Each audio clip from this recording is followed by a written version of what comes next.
तो hello friends, welcome back to new video. आज की इस वीडियो में हम बात करने वाले हैं रेजिस्टिविटी, जिसे हम स्पेसिफिक रेजिस्टेंस भी बोलते हैं और हिंदी में प्रतिरोधकता या विशिष्ट प्रतिरोधकता भी बोलते हैं। तो सबसे पहले हम यहाँ पर रेजिस्टिविटी की डेफिनेशन देख लेते हैं। प्रत्येक मटेरियल अपने कंस्ट्रक्शन के अनुसार स्वयं में से फ्लो हो रही करंट का विरोध करता है, जो उसकी रेजिस्टिविटी कहलाता है। देखिए, प्रत्येक मटेरियल जो होता है जिसमें से हम करंट को फ्लो करवाते हैं, तो वो जो मटेरियल होता है वो अपनी संरचना के आधार पर उसमें से जो करंट फ्लो हो रहा है उसका अपोज करता है, मतलब उसको रोकता है। और ये जो प्रॉपर्टी होती है किसी भी मटेरियल की, वो उसकी रेजिस्टिविटी कहलाती है।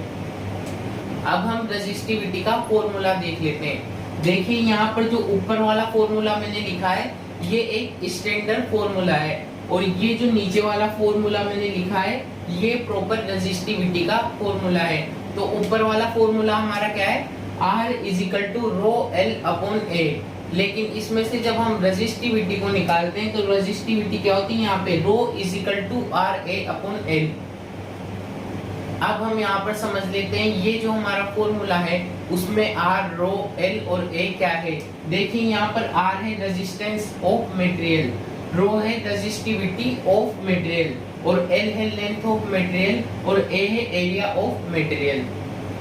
देखिए, यहाँ पर इस फॉर्मूला से हमें पता चलता है कि किसी भी चीज की जो रेजिस्टिविटी होती है वो उसके रेजिस्टेंस और एरिया के प्रोपोर्शनल होती है, और उसका जो लेंथ है उसके डिप्रोपोर्शनल होती है। इसका मतलब जैसे जैसे हम किसी भी चीज के रेजिस्टेंस और एरिया को बढ़ाते जाएंगे वैसे वैसे उसकी रेजिस्टिविटी भी बढ़ती जाएगी, और जैसे जैसे हम रेजिस्टेंस और एरिया को घटाते जाएंगे तो उसकी जो रेजिस्टिविटी है वो भी यहाँ पर कम होती जाएगी। और जैसे जैसे हम किसी भी मटेरियल की लेंथ को बढ़ाते जाएंगे वैसे वैसे हमारी रेजिस्टिविटी यहाँ पर क्या हो जाएगी, कम हो जाएगी।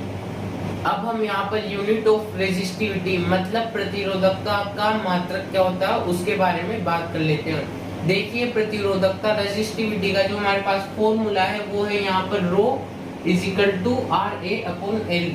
आर यहाँ पर है रेजिस्टेंस, ए है एरिया, एल है लेंथ। रेजिस्टेंस की जो हमारे पास यूनिट होती है वो होती है ओम, एरिया की यूनिट होती है सेंटीमीटर स्क्वायर, और जो लेंथ की यूनिट होती है वो सेंटीमीटर होती है। तो यहाँ पर जो सेंटीमीटर है उससे स्क्वायर कट जाता है, और हमारे पास जो रेजिस्टिविटी की यूनिट बचती है वो बचती है ओम सेंटीमीटर। अब हम यहाँ पर जान लेते हैं जो हमारी एक्चुअल प्रैक्टिकल लाइफ है उसमें रेजिस्टिविटी हमारे कहाँ कहाँ पर काम आती है।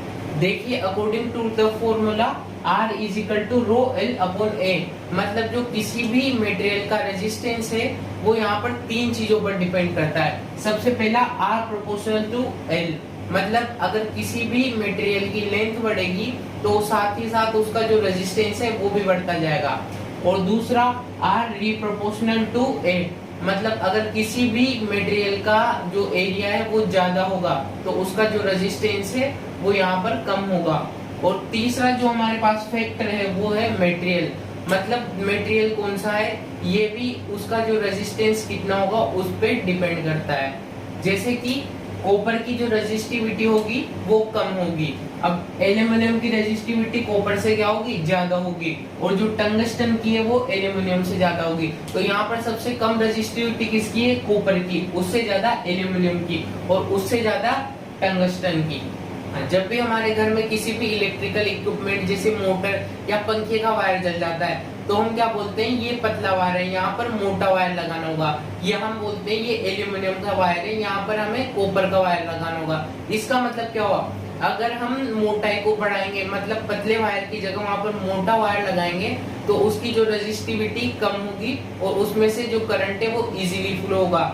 ऐसे सेम टू सेम अगर हम वहां पर मटेरियल को चेंज कर देंगे, जैसे हम एल्यूमिनियम की जगह कॉपर का वायर लगा देंगे तो कॉपर का वायर वहां पर गुड कंडक्टर होगा, उसकी रेजिस्टिविटी कम होगी, इस वजह से उसमें करंट इजीली फ्लो कर जाएगा और वो वायर बाद में नहीं जलेगा। तो अब हम यहाँ पर रेजिस्टिविटी से रिलेटेड एक प्रॉब्लम सोल्व कर लेते हैं ताकि हमें ये पता चल जाए कि किसी भी एग्जाम में रेजिस्टिविटी से रिलेटेड प्रॉब्लम कैसे आती है और हमें वो कैसे सोल्व करनी है।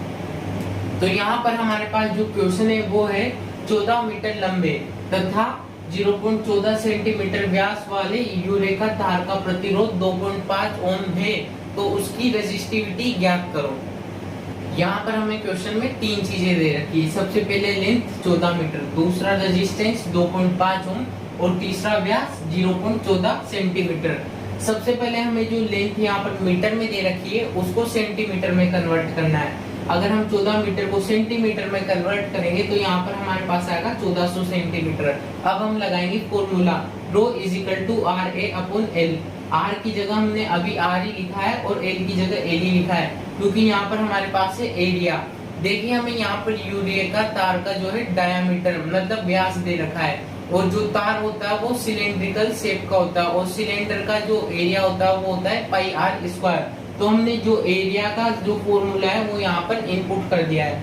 अब हमने क्या किया है, इन सभी वैल्यूज को यहाँ पर इस वाले जो फॉर्मूला है उसमें इनपुट किया और उससे जो हमारे पास आंसर आ रहा है वो आ रहा है 27.5 इंटू 10 की पावर -6 ओम पर सेंटीमीटर। तो आज की वीडियो में बस इतना ही। मैं इलेक्ट्रिकल इंजीनियरिंग से जुड़ी ऐसे और भी टॉपिक्स पर वीडियो बनाता हूं। तो अगर आपको हमारी वीडियो अच्छी लगी हो तो लाइक कर दीजिए हमारी वीडियो और सब्सक्राइब कर दीजिए हमारे चैनल को ताकि ऐसी नई वीडियो आप तक पहुंच सके।